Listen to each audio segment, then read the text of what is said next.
Bom, esse é o nosso oitavo encontro, se eu não estou enganado na contagem.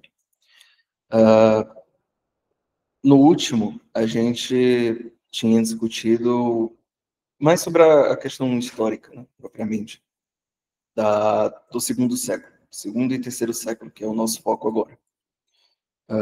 Especialmente a questão dos imperadores romanos, da perseguição, da produção literária. E nesse, a gente vai adentrar propriamente na estrutura da igreja pré-nicena, segundo e terceiro séculos, no caso. Tanto a estrutura, pelo menos nesse primeiro aqui, eu quebrei, né, essa apresentação em duas partes, porque é bastante assunto. Então, nesse primeiro, a gente vai focar mais na organização, e na segunda parte, a gente foca um pouco mais na teologia. E aí, já de cara, a gente esbarra no problema das fontes, né? Para quem está acompanhando o livro do Schoff, vai ver que as fontes que ele utiliza, elas sempre giram em torno ali de 5, 6, 7 obras, e ele está sempre se repetindo em cima dessas obras, e para piorar, algumas delas a gente nem tem certeza se elas são autênticas mesmo. Então a gente tem alguns escritos, por exemplo, agora me fugiu o nome dele, de Inácio de Antioquia, e de Clemente de Roma, que a gente não tem certeza se realmente são deles, né? Esse é um problema comum nesses primeiros séculos. Então, tanto no segundo quanto no terceiro, a gente tem um apagão de fontes.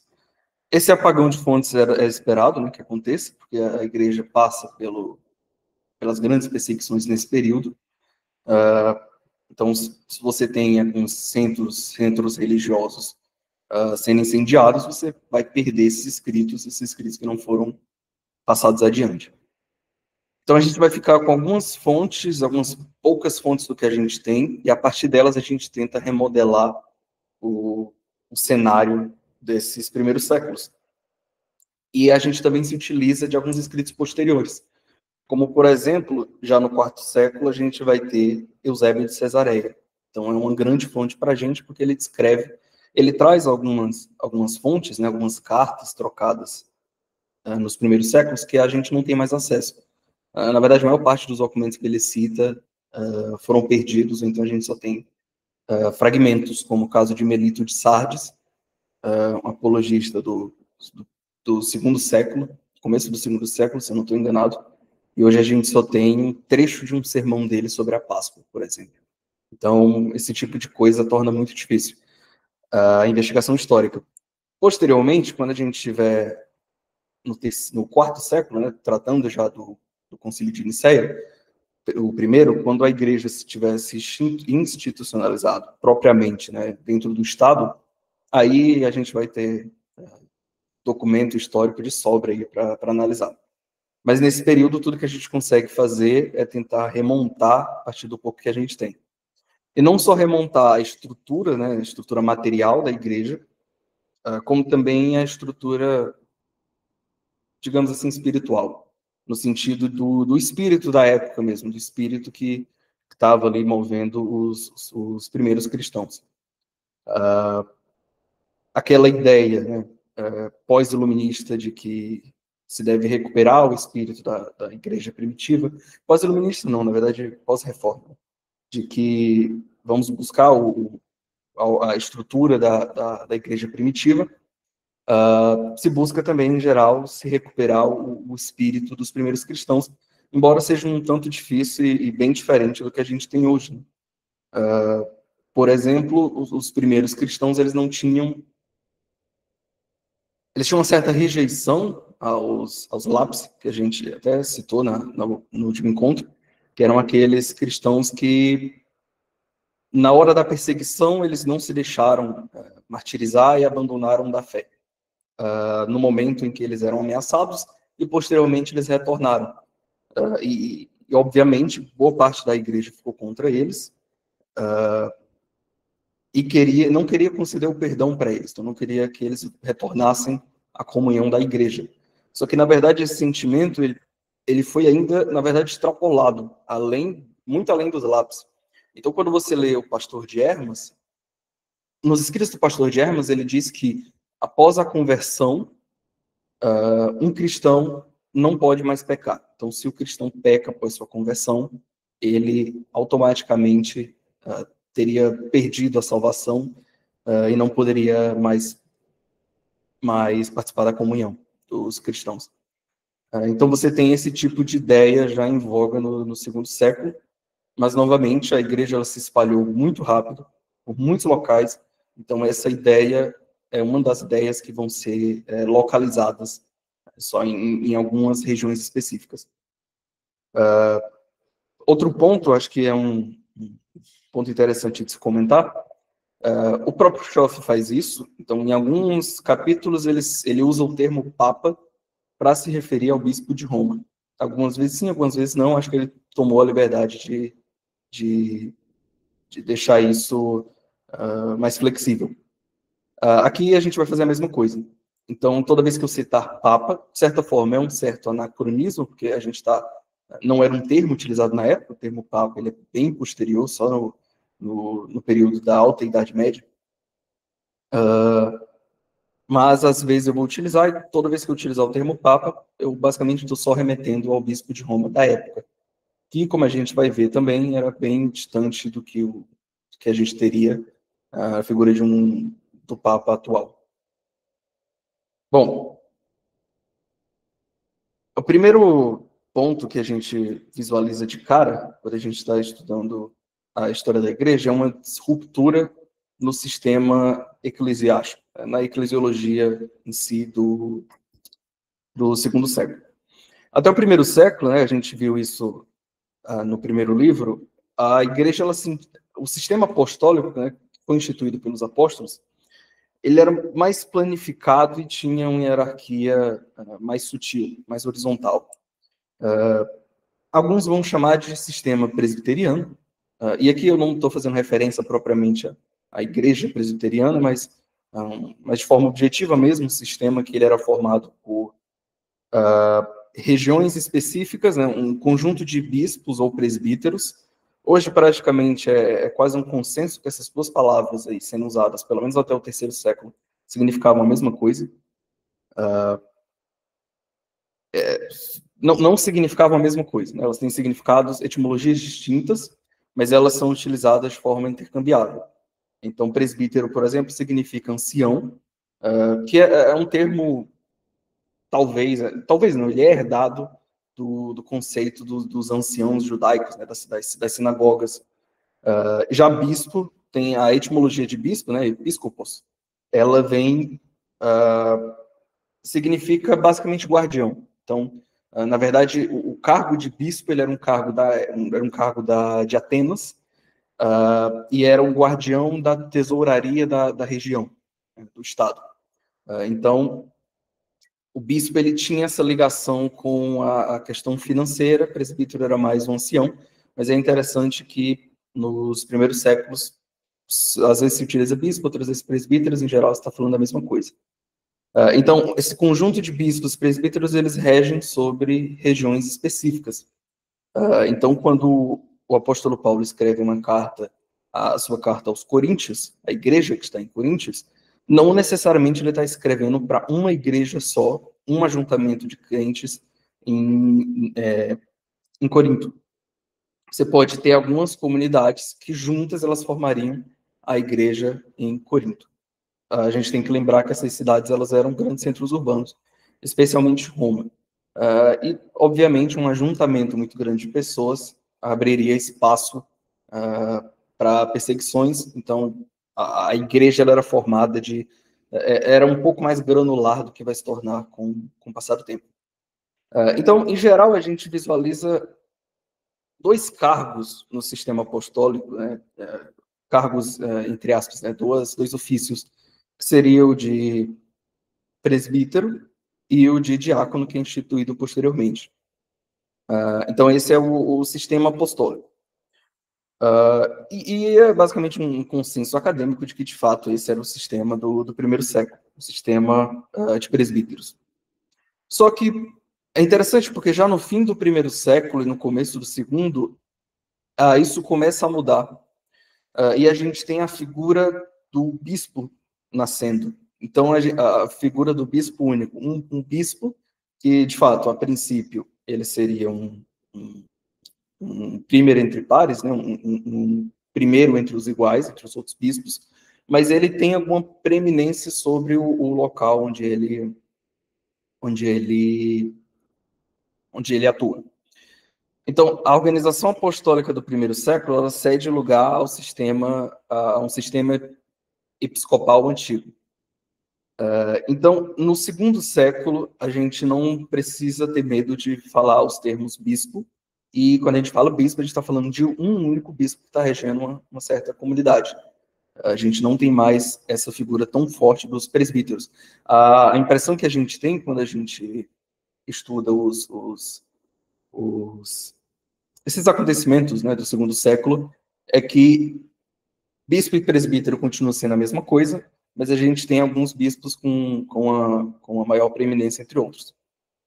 E esse aqui é o sistema apostólico. Posteriormente, a gente vai ter um sistema que é o sistema o sistema episcopal.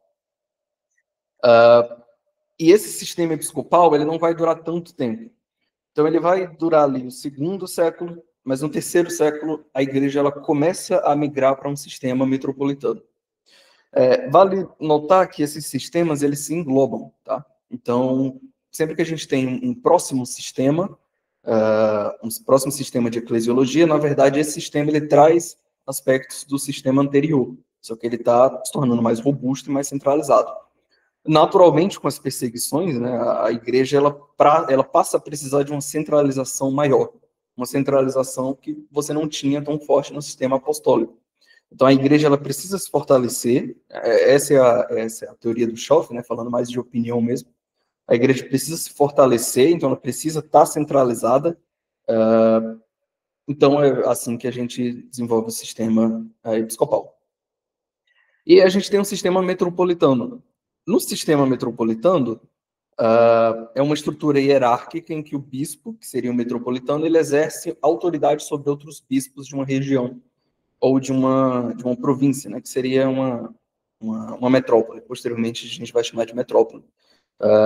Então, a igreja, o território ele é fatiado em regiões, então você vai ter a região de Alexandria, você vai ter a região de Antioquia, que são aquelas regiões da Ásia Menor, e você vai ter um bispo que ele possui autoridade sobre os outros, então é sempre uma coisa centralizada. Antes você tinha bispos menores em várias igrejas, agora você tem um bispo maior, posteriormente ele vai ganhar o nome de arcebispo, mas por enquanto a gente está falando só de um bispo metropolitano, que exerce autoridade sobre esses outros bispos menores. Depois do século IV, a gente começa a nascer o sistema patriarcal. O sistema patriarcal na igreja, ela é uma estrutura ainda mais centralizada que o sistema metropolitano, e a gente tem patriarcas exercendo autoridades sobre grandes regiões ou grupos de igreja. Então, se o bispo metropolitano ele exercia sobre uma região maior, o patriarca ele vai exercer autoridade sobre uma região maior ainda.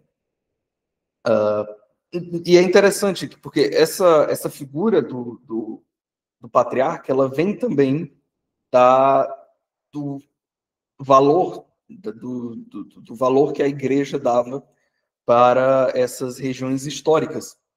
Então, se a igreja, por exemplo, a igreja de Alexandria, que a tradição diz que foi fundada por Marcos, né, discípulo de Pedro. Então, se você tem Alexandria, que foi fundada ou por um apóstolo ou por um discípulo de um apóstolo, então a gente considera que o sucessor dele vai ser um patriarca, e ele vai ser o patriarca daquela região. Então, você vai ter o sucessor de Filipe, você vai ter o sucessor de Pedro, o sucessor de Paulo. A igreja, a partir do século IV, ela começa a valorizar e não só discípulos dos apóstolos, mas principalmente discípulos de mártires. Então a igreja começa a valorizar esses patriarcas, e esses patriarcas agora eles ficam acima dos bispos metropolitanos, e abaixo dos bispos metropolitanos a gente tem os bispos locais. E a partir daqui a gente já, presbítero e bispo não significa mais a mesma coisa. Claro, como a gente só está nos primeiros séculos, a gente não vai falar do sistema patriarcal nesse livro ainda. E aí é que surge a figura também da diocese. A diocese, ela nada mais é do que uma unidade territorial que está sob a jurisdição de um bispo. E aí, essa diocese, que é essa região que o bispo atua, ela vai possuir vários presbíteros. Então, a gente tem um presbítero, acima do presbítero, bispo, que rege a diocese. Acima do bispo, a gente teria o bispo metropolitano. Acima do bispo metropolitano, a gente teria o patriarca. Na igreja grega, a igreja grega atual, ortodoxa, ela estagnou no sistema patriarcal. Então, ela para por aí.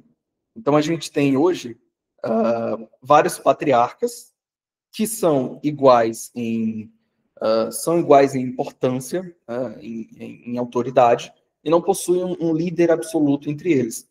É por isso que a gente fala de igrejas autocéfalas, né? Igreja autocéfala seria algo no sentido de própria cabeça, né? Se a gente fosse trazer para o português, mas seria a ideia de que cada igreja ortodoxa ela é independente em governança, mas ela é unida na fé e nos sacramentos. Então, essa é a igreja grega, ela para por aqui no sistema patriarcal. Claro, vai ter algumas diferenças ainda desse sistema do século IV, mas essa é a ideia. A igreja anglicana, por exemplo, ela para no sistema metropolitano. Né? E as outras igrejas protestantes, pelo menos, elas vão tentar se aproximar do sistema apostólico. A igreja latina, ela não para por aí, ela avança para o sistema papal, para a monarquia papal durante a Idade Média. Então, nesse sistema papal, que é o que a gente conhece do catolicismo romano, você tem um patriarca de todos aqueles que possuem uma autoridade suprema sobre todos os outros bispos e patriarcas. Então, dentro da igreja romana, você considera que ainda de fato existem outros patriarcas. Então, você vai ter, até ainda hoje, na verdade, a igreja católica romana reconhecendo que, de fato, os outros patriarcas da igreja ortodoxa são sucessores de apóstolos, mas o Papa ele possui uma autoridade monárquica sobre eles. Né? A princípio, aqui no sistema apostólico, a gente tem a ideia de concílio já estabelecido. A gente tem o Concílio de Jerusalém, por exemplo, né, que é aquele de Atos 15, que discutiu as questões relacionadas aos judaizantes, e não tinha uma nomenclatura específica. Algumas pessoas vão chamar de Concílio de Jerusalém, outras vão chamar de Sínodo, mas a partir daqui, a partir do segundo século, a gente diferencia essas duas reuniões. A gente vai ter os sínodos e vamos ter os concílios. O sínodo, ele é uma reunião de bispos de uma determinada região, que a gente falou anteriormente da diocese, né, dessas metrópoles. Então, essas reuniões locais, elas vão ser chamadas de sínodos. E elas geralmente estabelecem a autoridade própria da província, né, da diocese envolvida. Em geral, ela podia ser convocada pelo bispo ou pelo metropolitano. A gente vai ter alguns sínodos. Nos primeiros séculos, na verdade, tudo que a gente tem são sínodos. Posteriormente, surge o concílio, que é uma reunião mais global, uma reunião geral da igreja que todos os bispos de todas as partes do mundo são reunidos. E aí sim a gente decide sobre doutrina, sobre disciplinas, questões que são mais universais e têm autoridade sobre a igreja toda. Dentro aqui do espírito da época, né, do cristianismo da época, o concílio ele surge com autoridade total sobre a igreja.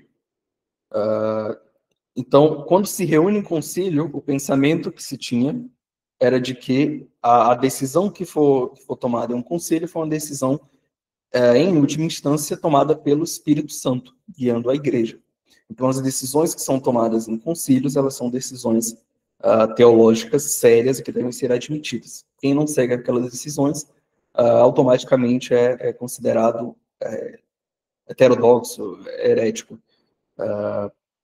Já o sínodo não. O sínodo é simplesmente uma reunião com assuntos mais locais da igreja. Bom, e aí, a ideia do primeiro século é aquela ideia que a gente tem em Hebreus, né?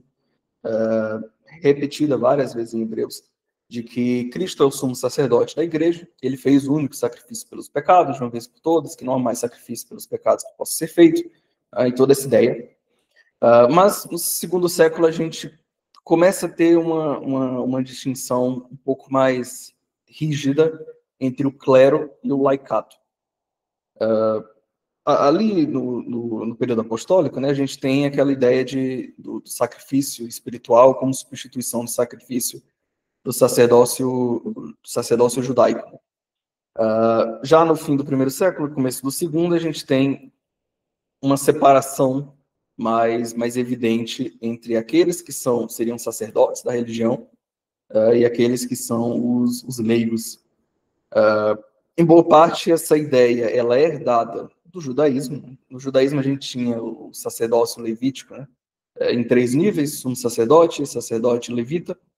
A igreja espelha isso de forma que, nos séculos posteriores, a gente vai ter o bispo, o presbítero e o diácono. E aí, outra coisa interessante de se notar é que o diácono, ele logo perde, ele deixa de assumir as funções originais dele, né, de auxílio e caridade. A função do diácono inicial era essa, de auxiliar os apóstolos, especialmente na manutenção material da igreja. Mas logo ele deixa de exercer essa função e ele passa a assumir funções cerimoniais. E assim é até hoje na Igreja Ortodoxa. A gente tem algumas citações interessantes, né, como essa de Clemente Romano aos Coríntios, em que ele cita que ao sumo sacerdote foram confiadas tarefas particulares, aos sacerdotes um lugar próprio e aos levitas certos serviços. E o leigo liga-se pelas ordenações exclusivas dos leigos. Então, aqui, nessa carta aos Coríntios, ele está defendendo uma certa institucionalização em que você tem uma divisão mais clara entre quem é do clero e quem é leigo. Só que, embora a gente tenha essa divisão ela não é completamente final, porque é interessante que Clemente de Roma, ele cita que o sacerdote ele é instituído com a aprovação de toda a igreja. A gente não sabe o que isso significa na prática, né, essa aprovação de toda a igreja, mas ele está levando em consideração a igreja. Então, a gente não sabe se ocorriam eleições propriamente ditas, mas a gente sabe que a opinião dos leigos ela não era de forma alguma removida nesses assuntos superiores da cristandade. Então, no século II, a distinção ela é mais clara, ainda tem a necessidade de aprovação da igreja, então ainda tem uma participação dos leigos, né? Clemente ele cita várias vezes na sua carta aos Coríntios essa necessidade de sacrifícios, só que essa necessidade de sacrifícios que ele cita é sacrifício no sentido de oferta espiritual ao Senhor. Esses textos eles vão ser, com o tempo, abusados por outros teólogos, então alguns vão pegar esses textos e vão revirar e utilizar de todas as formas possíveis para embasar a teoria teológica deles. E aí, no século III, o clero ocorre essa separação bem mais vigorosa, né, e o clero, ele, de fato, passa a ser visto como uma casta independente dedicada exclusivamente ao serviço religioso. Então, depois do século III, os clérigos eles ficam proibidos de participar de negócios seculares, então não se pode mais ter uma profissão além da profissão, além do sacerdócio. E eles ficam proibidos também de aceitar cargos de administração fiduciária. Então, não se pode mais, por exemplo, tratar de finanças, né, seja dentro ou fora da igreja. Né? É aqui também que surgem os trajes clericais. Então, de fato, trajes clericais oficiais, né? Porque, de fato, no primeiro e segundo século a gente não tem isso.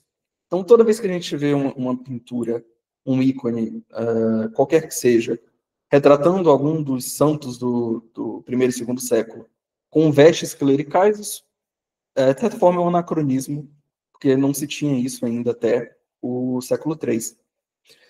E aí, a partir do século IV, agora a gente tem traje oficial para esses sacerdotes.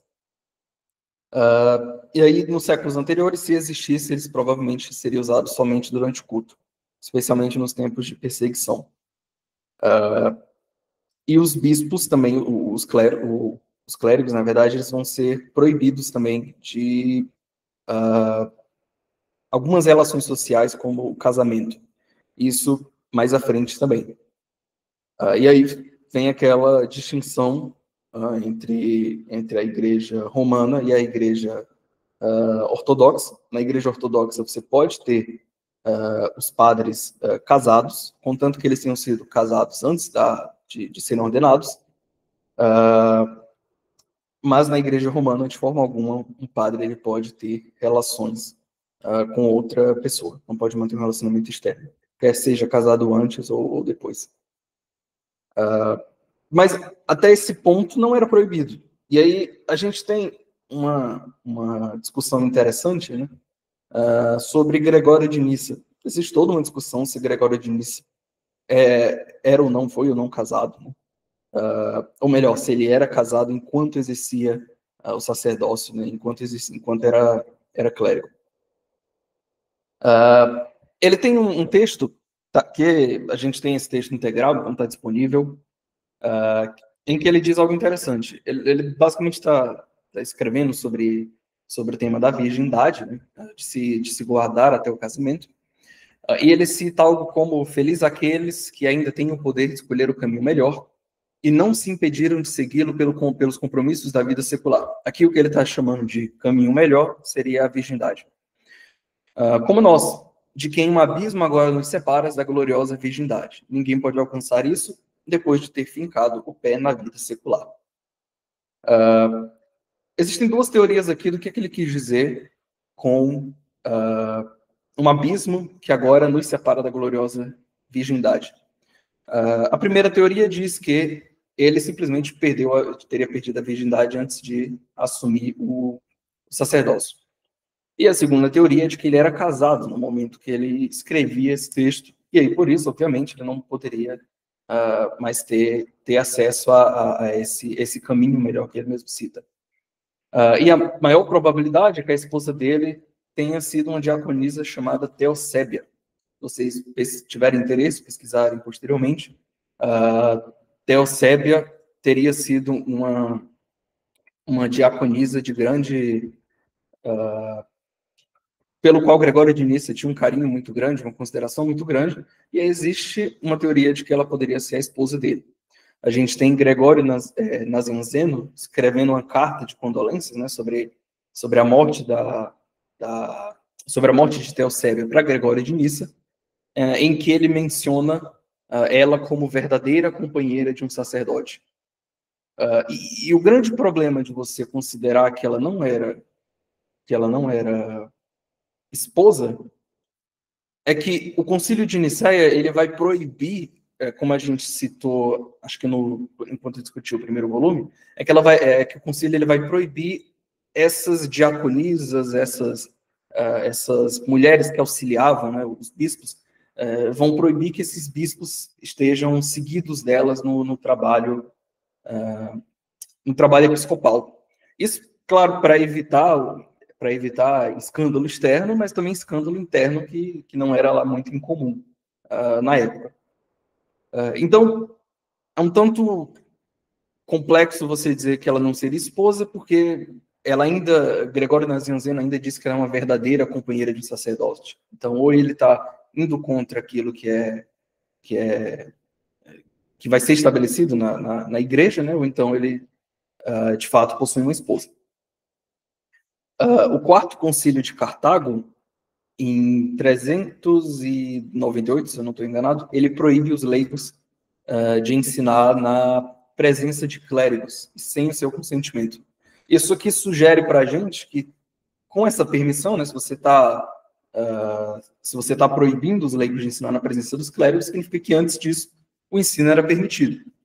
Então, até o fim do quarto século, esse concílio de Cartago, então a gente tem leigos ensinando outros leigos. Orígenes era um desses, na verdade, né, porque muitos dos primeiros professores da igreja, né, nesse período, Aqui vale citar Hermas, Justino Marte, Orígenes, Tertuliano, Lactâncio. Eles eram leigos ou eles eram, no máximo, presbíteros. E que é uma figura, a figura do leigo que ensina, que vai desaparecendo depois da proibição, depois da proibição dos leigos ensinarem os outros leigos, né? Então, a gente tem essa característica. E tem essa citação de Irineu de Lyon contra as heresias, vocês podem conferir posteriormente, em que ele diz que todos os discípulos do Senhor são sacerdotes. Eles que aqui não têm nem campos, nem casa em herança, mas servem sempre ao altar e a Deus. Então, aqui, novamente, aqui ele parece defender aquela ideia do sacerdócio universal dos crentes, né? Que é uma ideia que, com o tempo na igreja, ela vai sendo deixada de lado. Irineu de Lyon, se eu não me engano, terceiro século, então a gente ainda tem essa divisão aí não tão rígida entre clero e laicato. Então, se no primeiro século a gente tinha presbítero e a gente tinha diácono, agora que são chamados de ordines maiores no século III, agora a gente vai ter novos ofícios, que são os ordines menores. Esses ofícios novos, eles são chamados de menores porque eles estão abaixo do diácono. Estou lendo agora aqui o chat. Sim, Orígenes acho que é o que mais advoga a favor disso, até porque ele não era bispo propriamente dito, né? E ele ainda ensinava nas igrejas em que ele visitava. Bom, então, com relação a esses ofícios, eles são ofícios que eles estão embaixo do ofício de diácono. Então, o ofício de diácono, ele é um ofício muito nobre dentro na igreja. Então, todos os ofícios novos, eles vão para debaixo dele, por isso é que são chamados de ordens menores. As ordens maiores, ela era o bispo, né, o sacerdote e o diácono. As ordens menores era tudo que estava abaixo deles. Então, você vai ter subdiáconos. Subdiáconos, eles eram assistentes dos diáconos, né, o braço deles, basicamente. Desses cargos aqui que a gente está citando, ele era o único que era exigido uma ordenação formal. Mas até esse cargo a gente tem uma certa divergência de opiniões quanto ao valor dele nessa época. Então a gente tinha esses subdiáconos que auxiliavam os diáconos. A gente tinha os leitores. Os leitores eram simplesmente as pessoas que liam as escrituras nas assembleias e eram responsáveis pelos livros da igreja, né, pela biblioteca de cada igreja. Esses leitores, a gente nota, né, que essa estrutura ela também segue muito aquela estrutura da sinagoga que a gente discutiu. Então, a gente também tem os leitores das escrituras durante os cultos dos primeiros séculos. Vai surgir também a figura do acólito. O acólito, eles acompanhavam os bispos nas funções oficiais deles. Então, ele seria o braço do bispo ali. A tradição diz que a maioria dos acólitos eram crianças, porque, de fato, o trabalho de um acólito era só entre aspas, né, mas era um trabalho um pouco mais simples do que das outras ordens, era só auxiliar no bispo no que ele precisasse ali. E dos acólitos da época, talvez o mais conhecido, né, do terceiro século, seja Tarcísio de Roma, que foi um mártir, né? Tarcísio, ele era acólito, ele sofreu a perseguição, durante a perseguição do imperador Valeriano, né? A gente tinha, como a gente vai ver também quando discutir sobre Eucaristia, a Eucaristia, o que sobrava da Eucaristia ali, que era ministrado no culto cristão, o que sobrava era levado para os presos e para os doentes. E se diz, né, nessa história de Tarcísio de Roma, que eles precisavam mandar o pão da Eucaristia para as prisões, mas por causa da perseguição não era uma tarefa muito fácil. E aí que Tarcísio de Roma, que à época, se eu não estou enganado, ele tinha 12 anos, ele se oferece para levar o pão eucarístico para eles. Por ser uma criança, ele passaria seria mais imperceptível, né? E aí, de fato, deixam ele fazer isso, mas se diz que passando pela Via Ápia, alguns outros rapazes notam o comportamento meio estranho dele, já suspeitando que provavelmente ele estava levando prova que provavelmente ele era cristão, e aí então ele é espancado e apedrejado pelo público, especialmente por esses outros rapazes, e aí posteriormente, enfim, ele acaba sendo martirizado então nesse momento. Então esse é um exemplo de um acólito da época, né? Geralmente eram crianças mesmo. Vai surgir também a figura do exorcista. O exorcista ele é mais posterior, mas a ideia também é que eles, por meio de oração, né, em posição de mãos, eles expulsavam o espírito maligno das pessoas. Também alguns deles auxiliavam no batismo, tá? Então a figura de que o exorcista é só aquela pessoa que trabalha com a expulsão de demônios, não é bem assim. Na verdade, eles auxiliavam também nos sacramentos, especialmente no do batismo. A gente vai ter os precentores. Precentores nada mais é do que o moderno grupo de louvor, né? ou fazendo uma comparação do judaísmo, seriam os levitas. Eles são responsáveis pela parte musical da liturgia, pelos salmos, e a gente tem o sacristão. O sacristão, figura essa que também até hoje existe.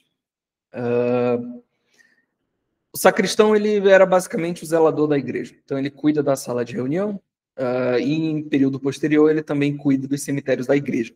Aí a gente vai ter aquela imagem clássica do sacristão sendo aquela figura estranha que cuida do cemitério, que passa a vida toda, o dia todo no cemitério, mas antes disso ele era aquele que limpava a igreja. E como a igreja, depois que o período da perseguição passa, como a igreja, como os cemitérios são construídos próximos às igrejas, em geral, no próprio terreno, o sacristão ele passa a ser o responsável por isso também. E aí, por último, a gente tem os catequistas, que nada mais são aqueles que estão se iniciando na fé e se preparando para o batismo. Até a Didaquê, a gente não tem todas essas figuras, todas essas ordens que eu citei. A gente tem o bispo, o diácono, e a gente vai ter os catequistas. Então, até o momento, até o segundo século, era muito enxuta a organização da igreja. Posteriormente, a igreja vai crescendo. O bispo não dá conta de tudo que precisa, de tudo que a igreja precisa, e aí a gente passa a ter essas ordens menores. Como eu citei, só a de subdiácono, ela exigia uma ordenação formal. Então, os outros, eles não necessariamente eram intelectuais ou grandes pensadores da fé. Podiam ser pessoas simples que simplesmente foram responsáveis por coisas mais pela organização material da igreja. Bom, e aí, como eu citei, a gente tem a centralização do poder eclesiástico, que vai se desenvolvendo com o tempo. O motivo disso, né, é para fortalecer a unidade católica, né, durante as perseguições. E aí a gente tem uma discussão aí de séculos já sobre de onde surgiu o episcopado. Né? Novamente, hoje é quase consenso de que esse episcopado ele não vem diretamente, ele não existia na época dos apóstolos. E aí a gente vai ter a teoria grega, romana e anglicana, né? Essas três vias elas defendem essa ideia de que o episcopado ele vem diretamente dos apóstolos, especificamente do apóstolo João.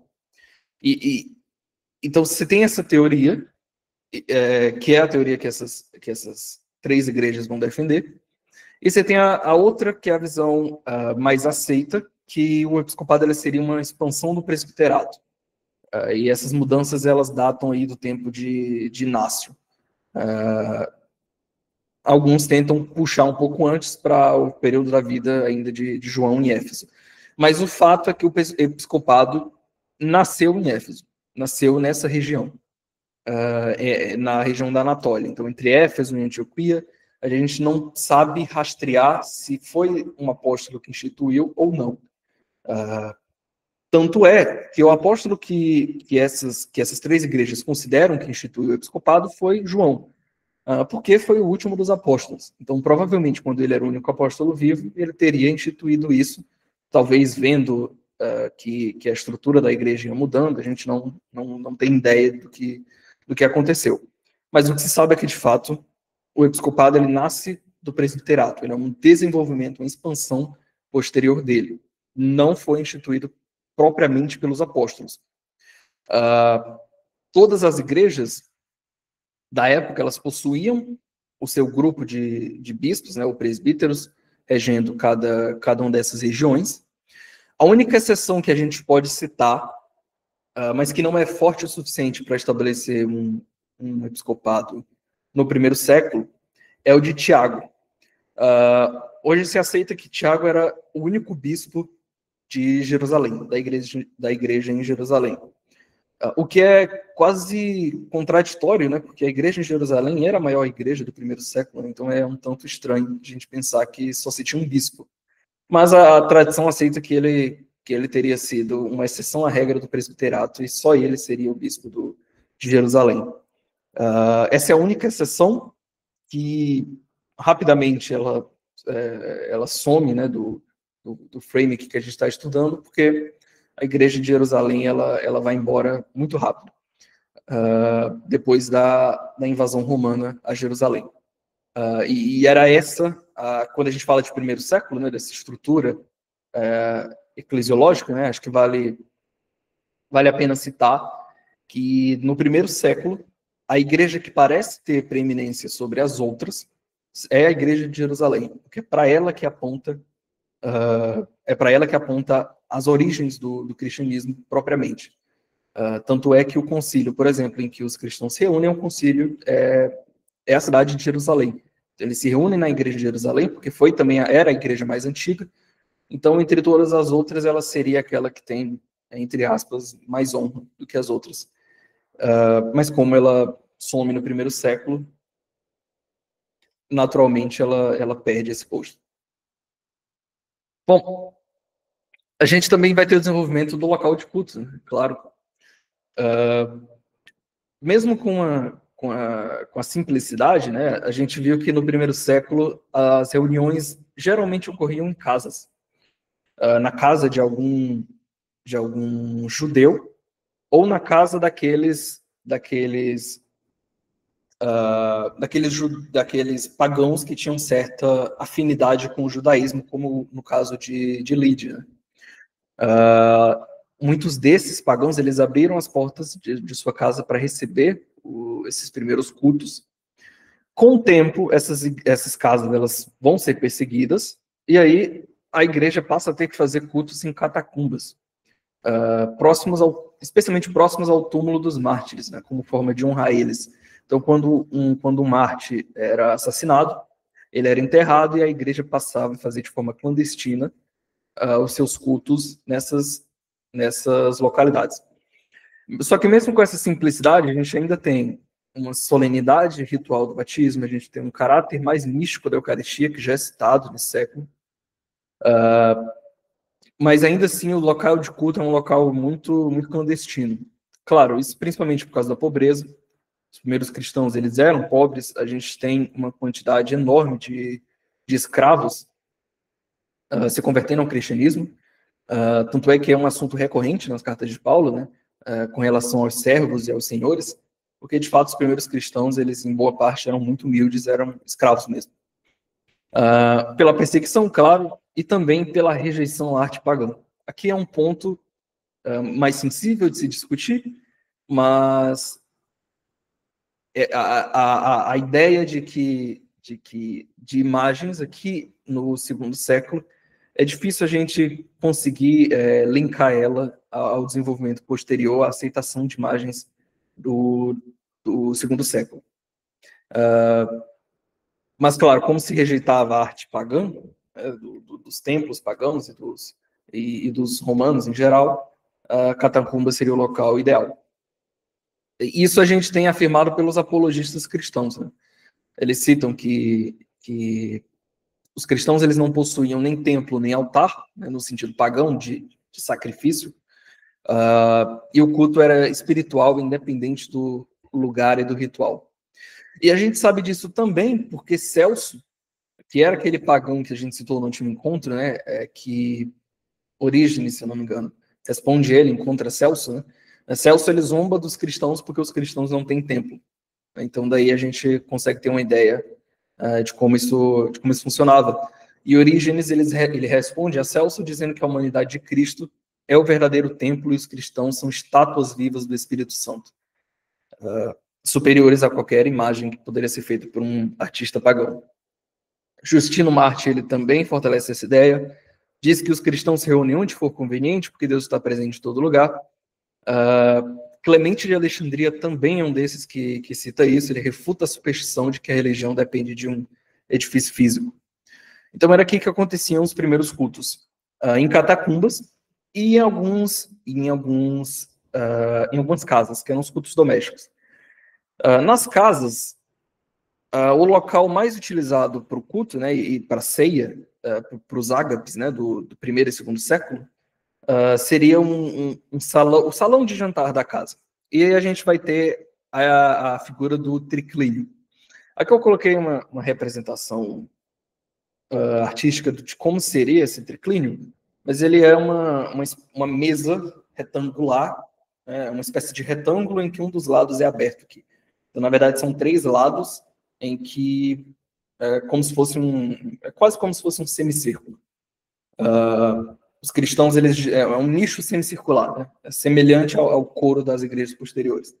Então, geralmente, os cristãos eles se reuniam nessa posição para estudar as Sagradas Escrituras, para cultuar a Deus e para celebrar a Santa Ceia, mas você também tinha um assento elevado para a leitura das Escrituras e para pregação, algo semelhante à figura do púlpito, hoje em dia. Então, se a gente pudesse tentar visualizar, esse que seria um culto no segundo século. Posteriormente, isso é resolvido, a gente tem locais reservados.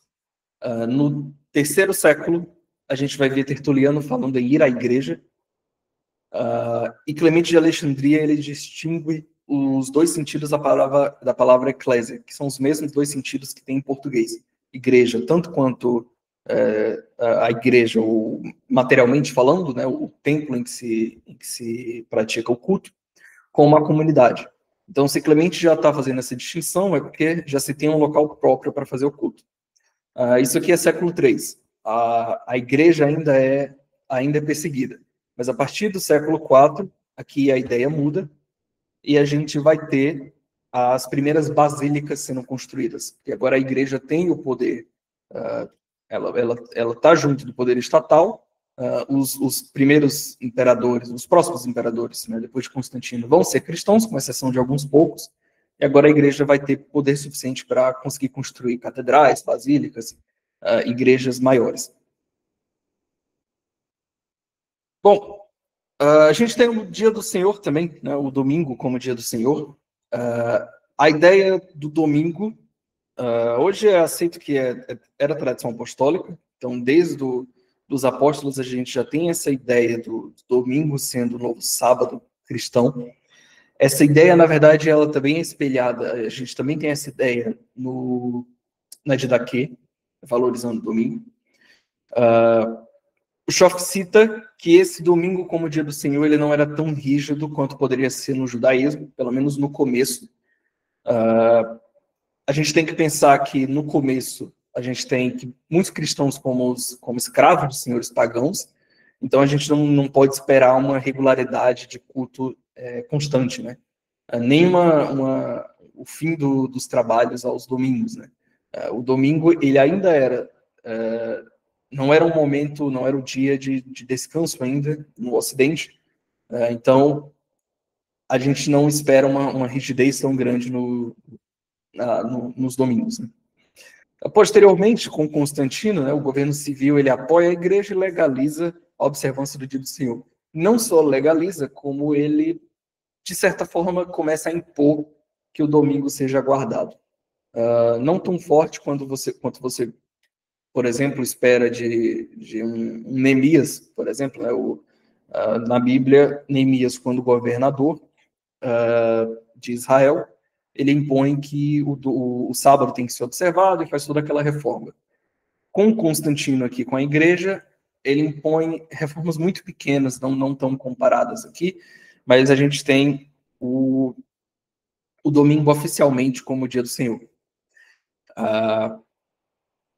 Então, a igreja recebe apoio do governo civil, de forma que toda a organização da igreja, como a gente vai ver com relação à Páscoa, ela passa a ser baseada no domingo. Então, todo o calendário ele passa a girar em torno do domingo, pelo menos na igreja latina. E muito dessas mudanças que vão acontecendo, elas são apoiadas por uma tendência de rejeitar a lei judaica dos cristãos do segundo e terceiro século. Mas de rejeitar no sentido de buscar de afirmar uma originalidade, né, em relação ao judaísmo, uma originalidade que seja mais independente, né, para o cristianismo. Então, várias das decisões que vão ser tomadas até o Concílio de Nicéia são decisões que a gente pode dizer que, de fato, são arbitrárias. São arbitrárias para tentar separar o cristianismo do judaísmo. E aqui, durante essa institucionalização do domingo, a gente vai ter a quarta-feira e a sexta-feira sendo dedicadas à lembrança semanal dos sofrimentos e da morte de Cristo. Tanto a quarta como a sexta, elas começam a ser observadas como dias de penitência e de jejum. E nessas datas, o que se praticavam eram o meio jejum, ou semi-jejúnia, como Tertuliano chama. O semi-jejum ele era um jejum que não era o dia todo. Ele durava só até as 3 horas da tarde. Isso era observado por alguns cristãos, outros nem tanto. Uma curiosidade que vale a pena notar aqui é que essa tradição aqui, quem tentou reviver ela foi John Wesley. Essa tradição do meio jejum e da guarda da quarta e da sexta-feira.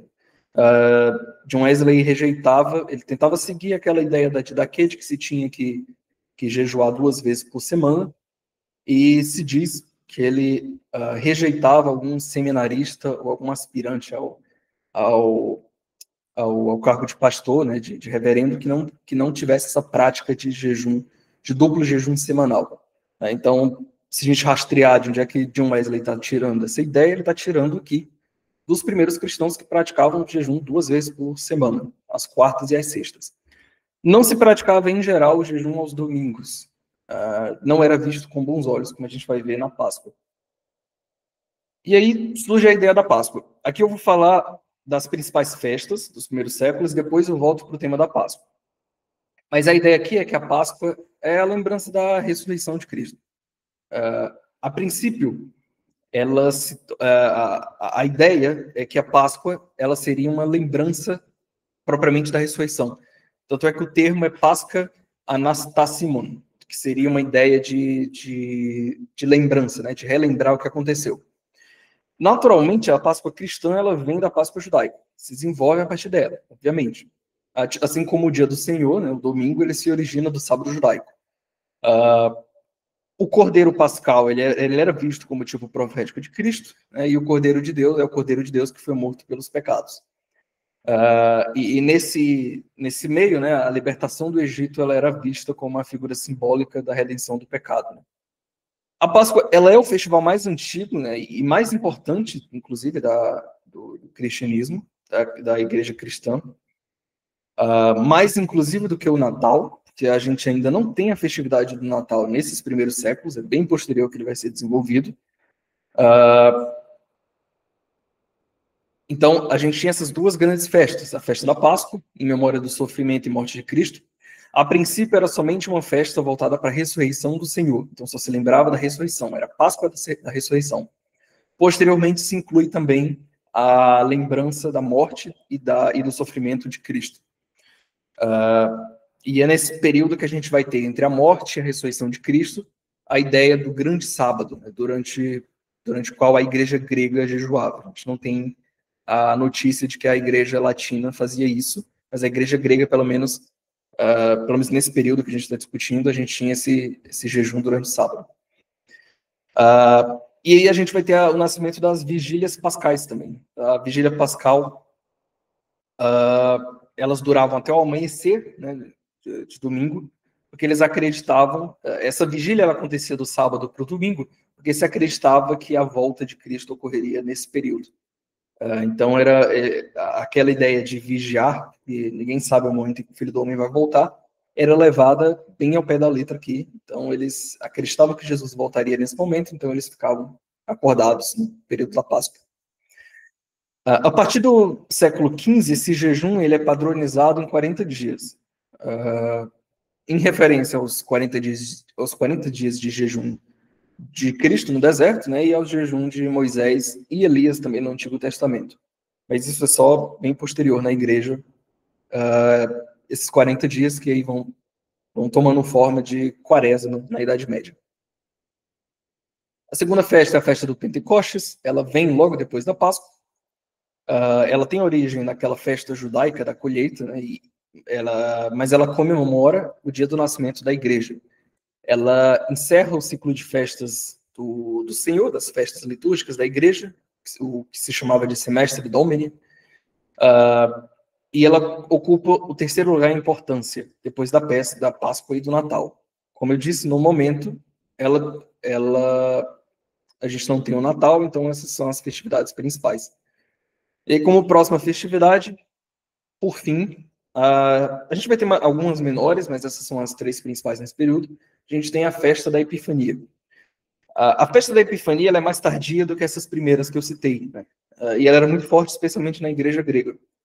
Ela basicamente celebra a manifestação de Cristo na carne, né? A encarnação de Cristo.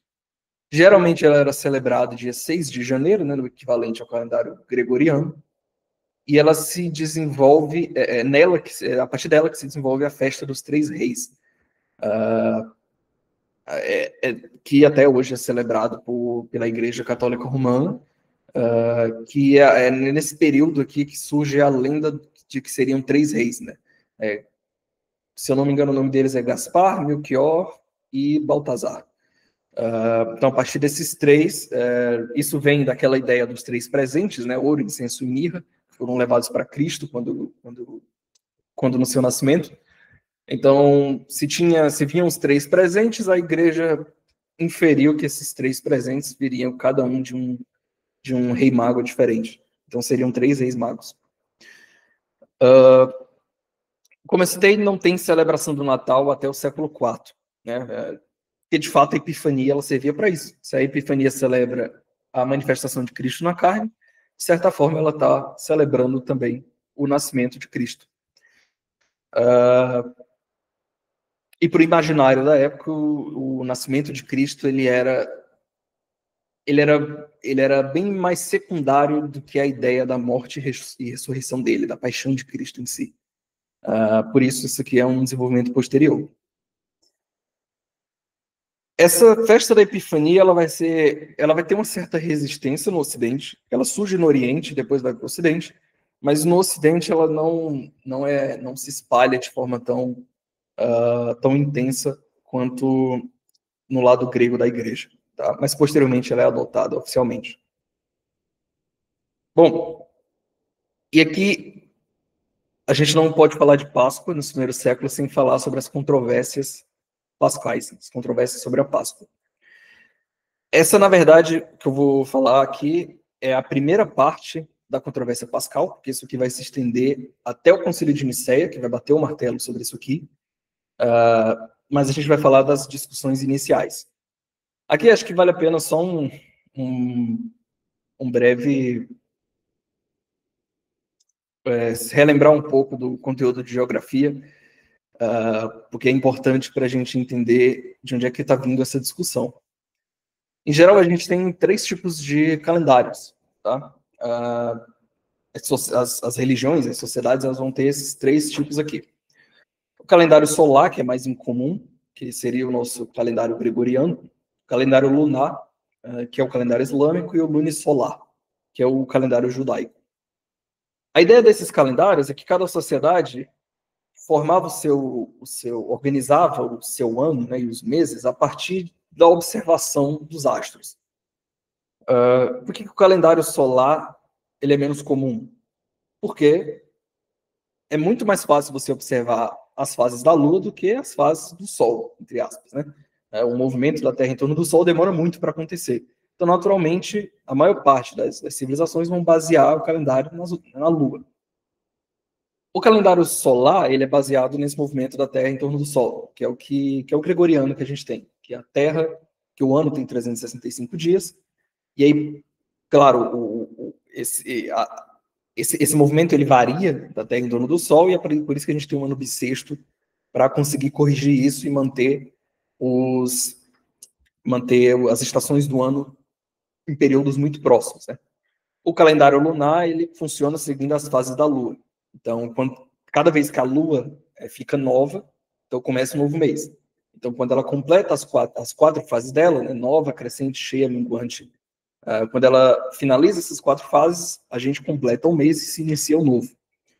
Essas 4 fases, elas duram mais ou menos 29 dias e meio a 30 dias. Então, o calendário lunar, ele vai olhar para os meses. Então, um ano ele é formado quando a gente tem essa completude dos meses. Então, cada mês vai ter um período que não vai ser exatamente fixo. Vai depender das fases da Lua. E aí a gente tem um calendário lunisolar, que é o judaico, que ele tenta juntar os dois. Então, ele tenta conciliar o período lunar, né, os meses, com as estações, que são influenciadas pelo Sol. Então, cada mês de um calendário lunisolar, ele começa na Lua nova. Da mesma forma que um calendário lunar. Então, cada mês vai ter mais ou menos 29,5 dias. Se você pegar 12 meses desse, você vai ter mais ou menos 354 dias, que é 11 dias a menos que o ano solar. É mais curto. É por isso que no calendário gregoriano a gente tem 30 e 31 dias. No ano lunar a gente tem menos. Só que tem um problema se você segue um calendário lunar, né? As estações, um ano ele vai variar muito e as estações elas vão ficar desreguladas. Então, o inverno vai começar num período, a primavera vai começar em outro e você não vai ter regularidade. Para corrigir isso, o calendário judaico tem o mês embolísmico, que é um mês adicional que você adiciona no ano a cada 2 ou 3 anos. Então, a cada 2 ou 3 anos, você adiciona um mês a mais no ano, e isso faz com que a primavera, o verão, o outono e o inverno, eles continuem nas mesmas datas aproximadas. Por isso que alguns anos possuem 12 meses, outros anos possuem 13 meses no calendário judaico. O calendário chinês segue mais ou menos a mesma ideia. E aí no calendário judaico a gente tem o Nissan, que é o primeiro mês, que vai março, abril aproximadamente, tem o último mês, que é o mês de Adar, que seria fevereiro e março. O mês de Nissan, ele se inicia na lua nova, que ele segue, nos meses ele segue o calendário lunar. Só que desde o começo do cristianismo se tinha uma discussão. A gente vai seguir o calendário judaico da Páscoa ou a gente vai desenvolver um novo? Como eu discuti, os primeiros cristãos eles tinham esse desejo de romper com o judaísmo e inovar em algumas coisas para diferenciar, né? Com a Páscoa não foi diferente. Especialmente os cristãos da Ásia Menor, eles seguiam a visão de que a Páscoa tinha que ser comemorada em um dia fixo, que é 14 de Nissan. Então, no dia 14 do primeiro mês, a Páscoa seria comemorada todo ano. Não importa se 14 de Nissan cair numa segunda, numa terça, numa quarta, não importa. É 14 de Nissan fixo. Provavelmente essa é a tradição mais antiga, que está mais de acordo com os evangelhos, que provavelmente seguiu-se, a primeira Páscoa, ela seguiu a Páscoa judaica, aconteceu no mesmo período. E, de outro lado, a gente tem a visão romana. Na visão romana, a celebração da morte de Cristo é sempre numa sexta. Se a celebração de Cristo é sempre na sexta, então a Páscoa ela tinha que ocorrer no domingo. Então, a partir daí, a visão romana é que não importa o dia do mês, a Páscoa tem que ocorrer no domingo. E tem que ser o primeiro domingo após a lua cheia. Porque, como a gente viu, a lua cheia marca o início do mês. Então, no primeiro domingo depois da lua cheia, seria quando ocorreria a Páscoa. É arbitrário? Sim, de fato é arbitrário. É uma tradição que foi arbitrariamente decidida que seria no primeiro domingo depois da lua cheia. Se o primeiro domingo do mês fosse na lua cheia, e aí se seguiria a Páscoa no próximo domingo, mas tinha que ser posterior à lua cheia. Os cristãos da Ásia Menor, então, eles defendiam essa ideia de que seria 14 de Nissan. Eles foram chamados de forma pejorativa de quarto decimanius, muito difícil de falar essa palavra, mas seria o quarto decimanismo, que seria a teoria que eles seguiam, né? Que foram de forma pejorativa, porque era um grupo não muito grande de cristãos que seguia isso. Com o passar do tempo, foi ficando cada vez menor a quantidade de cristãos que seguia essa ideia. Então, para eles, e Ásia Menor, novamente, né, lembrando, a gente está falando de Antioquia, a gente está falando especialmente de Éfeso. Na verdade, esses cristãos que seguiam 14 de Nissan, eles apelavam para a autoridade de João e Felipe. Então, eles diziam que o apóstolo João, que Felipe celebravam a Páscoa uniformemente no dia 14 de Nissan, com um jejum, que poderia cair em qualquer dia da semana. E aí a comunhão ela seria na noite do dia 14 e acabaria no começo do dia 15 de Nissan. E aí você teria um jejum que antecede, posteriormente a gente tem a comunhão. Quem vai mais contra essa ideia, a princípio, a gente vai ter Hipólito de Roma. Hipólito de Roma, ele menciona esses cristãos que guardavam 14 de Nissan como uma seita de pessoas contenciosas e ignorantes, né, que mantinham a Páscoa no 14º dia, de acordo com a lei. Então você tem a visão do bispo de Roma, na verdade dos teólogos de Roma, contra a visão dos teólogos da Ásia Menor. Isso, na verdade, gerou uma controvérsia tão grande que chegou perto de ocorrer um cisma na igreja. Esse, na verdade, foi um dos motivos mais fortes para se ter o Concílio de Nicéia, né? A gente lembra do Concílio de Nicéia como o concílio que tratou do arianismo e discutiu questões relacionadas à cristologia. Mas antes de ser um concílio cristológico, ele era um concílio para decidir a data da Páscoa, que era de importância absoluta para os cristãos. Bom, e aí a gente vai ter essa controvérsia aqui que ela é citada em Eusébio de Cesareia, na história eclesiástica dele. Isso aqui tudo é o trecho de um mesmo capítulo, tá? Que eu juntei aqui, mas eu adicionei essa informação de quem é propriamente que está falando, porque na verdade o Eusébio ele cita, ele faz referência a outras cartas, então pode ficar meio confuso de entender quem é que está falando o quê. Mas aqui a gente tem uma ideia do que estava acontecendo nessa controvérsia.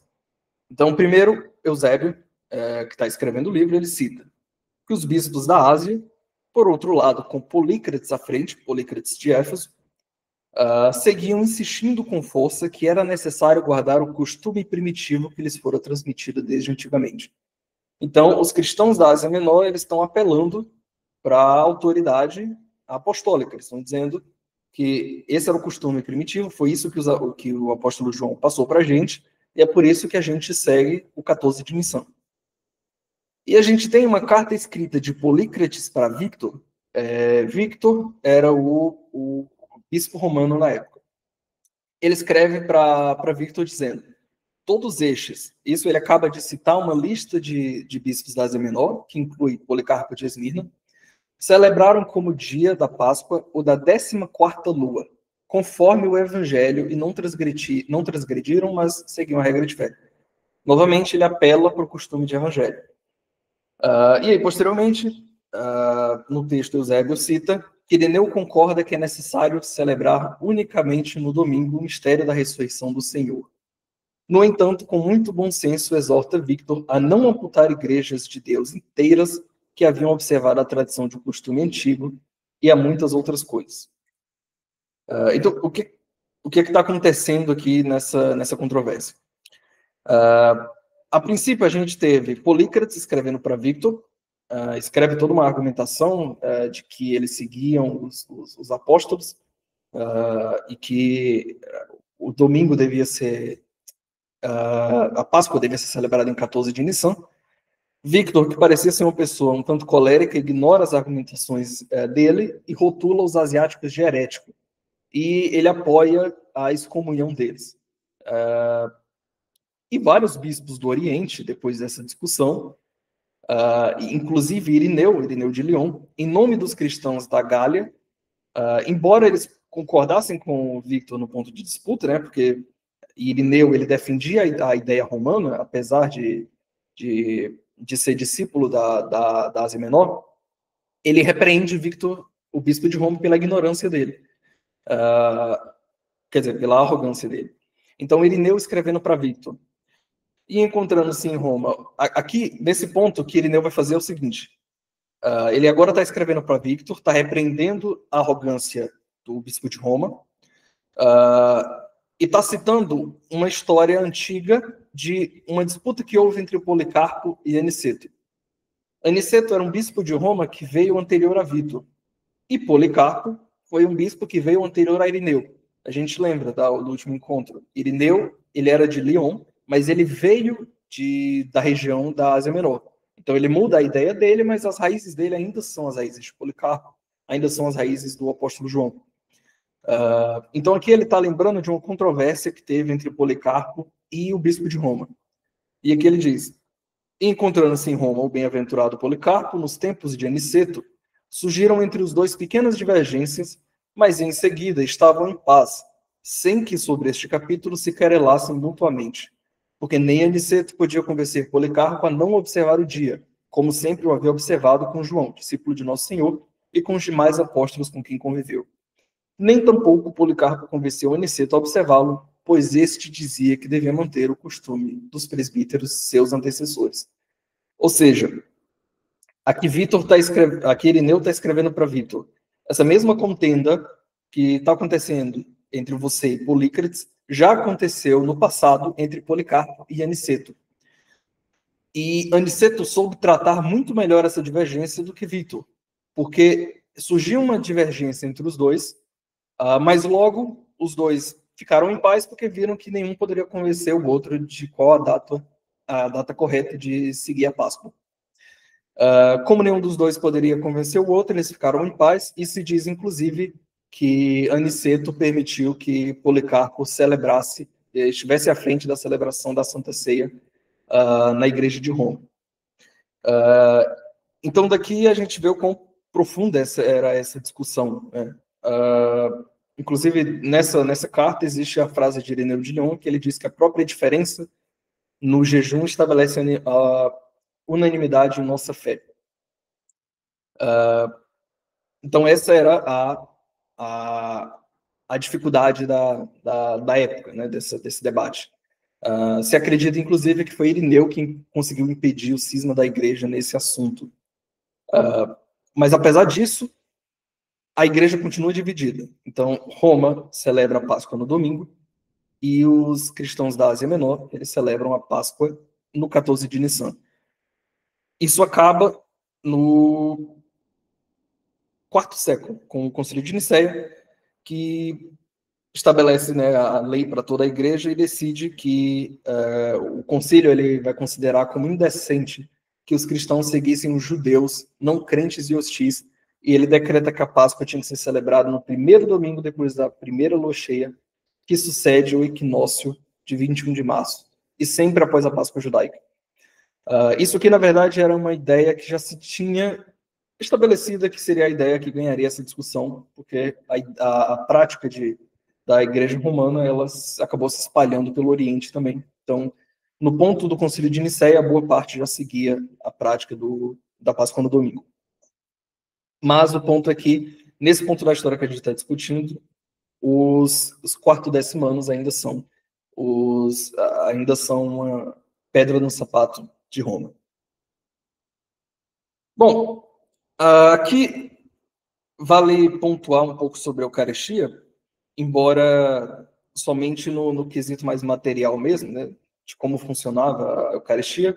No próximo encontro a gente discute sobre as teologias em voga sobre a Eucaristia. A melhor fonte que a gente tem sobre como era a Santa Ceia, né, nos primeiros séculos vem de Justino Mártir, que descreve muito bem o que acontece. Ele diz que havia uma oração, a princípio, né? Depois, os cristãos davam mutuamente o ósculo da paz, então eles davam um beijo fraternal um no outro. E depois, aquele que preside os irmãos, ou seja, o bispo, é oferecido pão e uma vasilha com água e vinho. Importante notar isso. Água e vinho.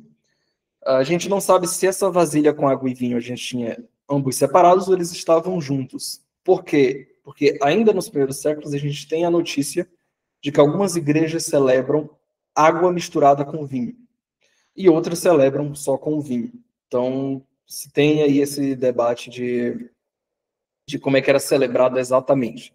Mas aqui ele está citando que provavelmente se misturava água e vinho, e pegando-os, ele louva e glorifica ao Pai do Universo através do nome de seu Filho e do Espírito Santo, e pronuncia uma longa ação de graças por nos ter concedido esses dons que dele provém. Quando o presidente, no caso o bispo, termina as orações e a ação de graças, todo o povo presente aclama dizendo amém. Amém em hebraico significa assim seja. Depois que o presidente deu a ação de graças, todo o povo aclamou. Os que dentre nós se chamam ministros ou diáconos, dão a cada um dos presentes parte do pão, do vinho e da água sobre os quais se pronunciou a ação de graças e os levam aos ausentes.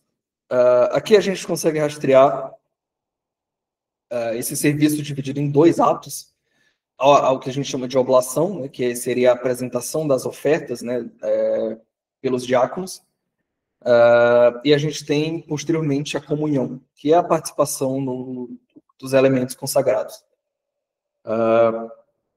O elemento era pão comum, fermentado,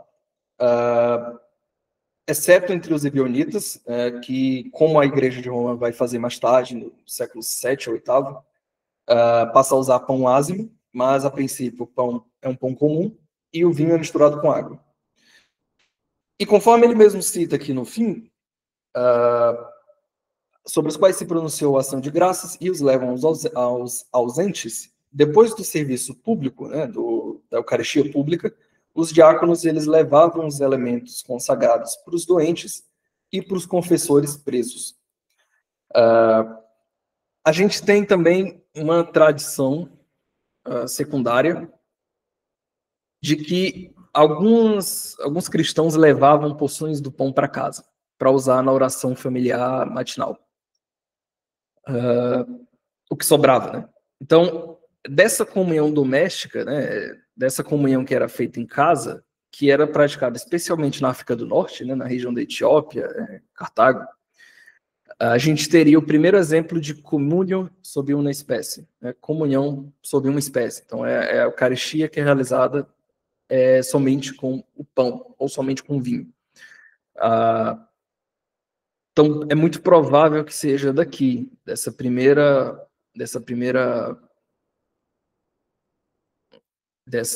prática, né, de levar o pão para casa, que teria nascido essa primeira teoria.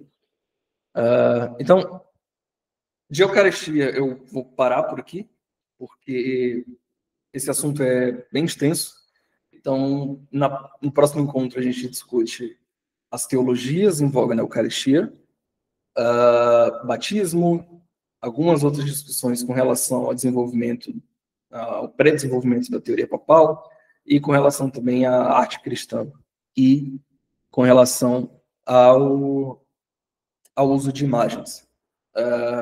Mas, por enquanto, é só.